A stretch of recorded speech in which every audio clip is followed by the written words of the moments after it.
Alright, what's going on, everybody?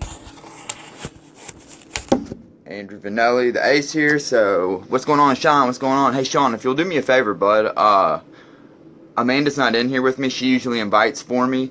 Everybody, hey, what's going on for my fan page? If you could invite some people in, that'd be great. I'm doing my first pick. I did my first radio show on AM 730 with Quentin Bailey, the Beast of Sports Gab, and the Ace.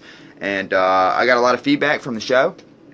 And I had a promo on there where I've handicapped 4 years in the past, and I'm deciding to go ahead and do it professionally again this year. I have a slot every Wednesday from 9 a.m. to 10 a.m. as a co-host with Quentin Bailey, the Beast of Sports Gab, and it's an opportunity for me to get a reach and also kind of show people my expertise. So the way I'm going to work, it, I'll start with my explanation of services. None of my picks are guaranteed. I cannot see the future. I use a formula and a system to break down all the games. We don't play games just because there's a game going on. I only play games that I believe are winners. Sometimes we'll play games that are completely under the radar. Sometimes we'll play games that are the big games. We only play games that I find value in, and it just so happens that I do see some value in the opening game, 2:30 p.m. Eastern kickoff between Colorado State and Oregon State. So Oregon State, Colorado State, there will be a play. That's the game that's kicking off, first game of the year, and then I have another play, maybe a third play this evening. I'll do a live video at 5 p.m. On what that selection will be. So my first play of the year is at Oregon State at Colorado State. Now, my reasons for picking this game, I have several reasons. Colorado State is opening up a brand new stadium in Fort Collins, brand new facility, brand new, I believe it's like 35,000 seat stadium. All the students are coming in. They'll be coming in for the game. It's going to be a crazy crowd. Oregon State is breaking out a brand new quarterback in Jake Luton. He was a highly recruited JUCO transfer. I believe it's going to be a tough place for him to open up his season in D1 football. At Colorado State, whose defense isn't very good. They do have 8 returning starters on defense. What I like is Mike Bobo. Mike Bobo's going into his 3rd year. I love coaches going into their 3rd year. They now have 3 years worth of their players. And Mike Bobo has shown an ability to somehow go down to the Southeast from his days in Georgia and recruit and bring players over to Fort Collins, Colorado. And I believe that's going to start showing in this season in his 3rd year. Colorado State went 5-1 last year at home. In those 5 wins, the average margin of victory was 19.4 points a game. So in their 5 wins, they went 5-1. I believe the one loss was to Wyoming. But they went 5-1 with an average of 19.4 per games. They open in a new stadium, like I said, and you always have to take into consideration when you're talking about Colorado State is the altitude. They are 6,000 feet in the air, so that could cause some problems for a team coming over from the Pac-12 and Oregon State. The altitude, new stadium, raucous crowd. They've got a new quarterback. Whereas Colorado State, on the other hand, has Nick Stevens returning. He absolutely lit it up in the last half of last season. He's a really good quarterback. He's got his top 2 returning targets at wide receiver, and I believe Michael Gallup, who I think he wears number 4, is really going to have a standout year. I expect him to either be first or second team All Mountain West. Last year on D, they did allow 30 points per game, so this could be a high-scoring game. I believe the total's right around 61, 62, somewhere around there. If you wanted to bet a total, I would play the over. That is not a play. That is not what my play is. I'll get into that in just a minute. As far as their defense goes, they got 8 returning from a unit that allowed 30 points per game last year.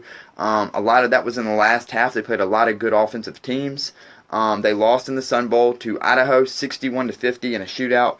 But I really like what they did in the last half. Nick Stevens returns. Their back two guys in their backfield return and two of his top targets. Watch out for Michael Gallup. I believe he's going to really make a name for himself. On defense, they got a nose tackle that they redshirted who was highly recruited. His name is Christian Colon. He's 6'3", 335 pounds, which is perfect for the 3-4 defense that they like to run, and I think that'll help a lot as far as their defense goes, as far as stopping the run, which they had problems with last year. On offense, they were very, very balanced. I think they averaged around 220 yards on the ground, around 250 in the air, so they had a lot of balance. They weren't predictable. I expect more of that, and like I said, I really like Mike Bobo. As far as Oregon State goes, man, Gary Anderson's going into his third year. They did improve a little bit last year. They were 2-10 in 2015 in his first year, a complete rebuilding year.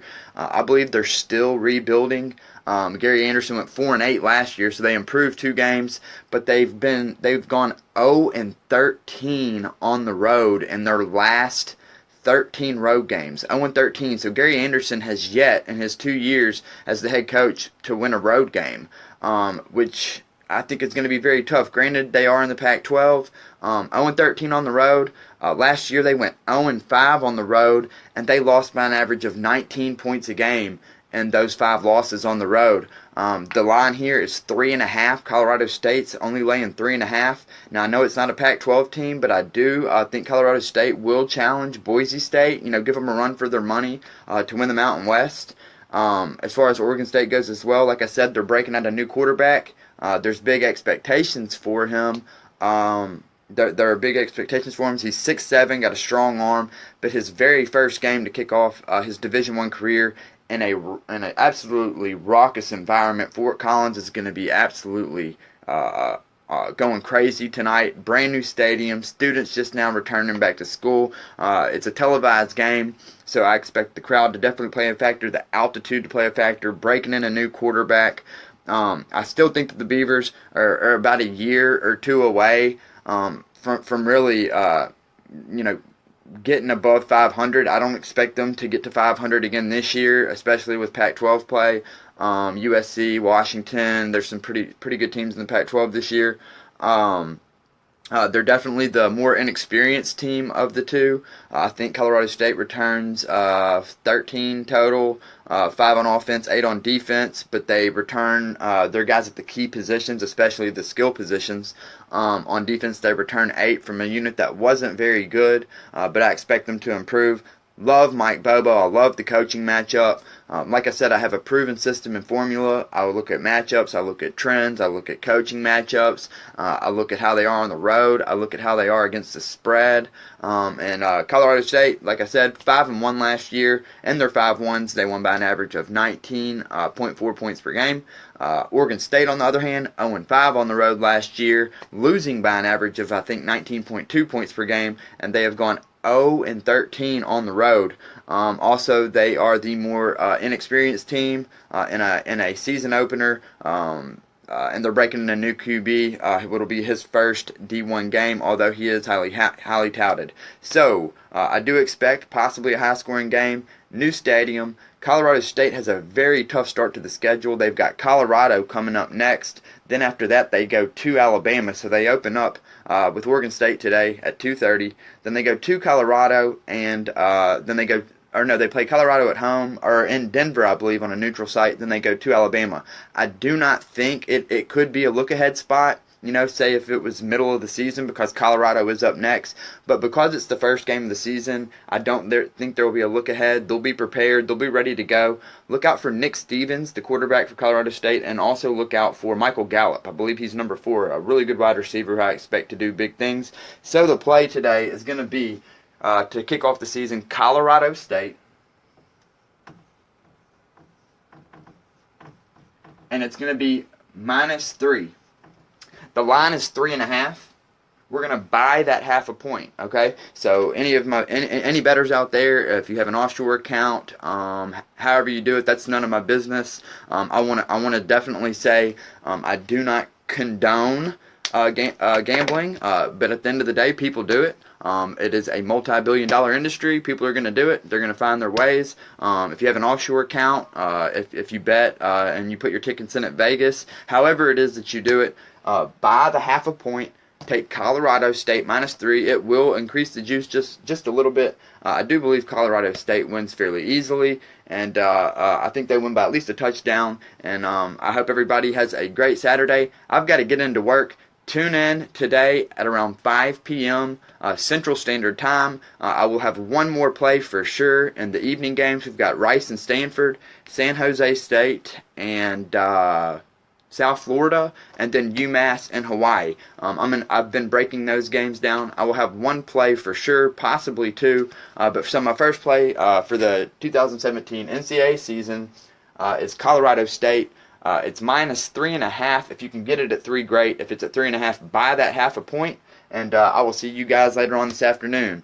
Ace signing out. Thanks to all my viewers on my fan page. Thanks to everybody on Facebook. Sean, I appreciate you for inviting, brother, and sharing. And I will see everybody today at 5 p.m. And good luck. Thanks again. Ace signing out.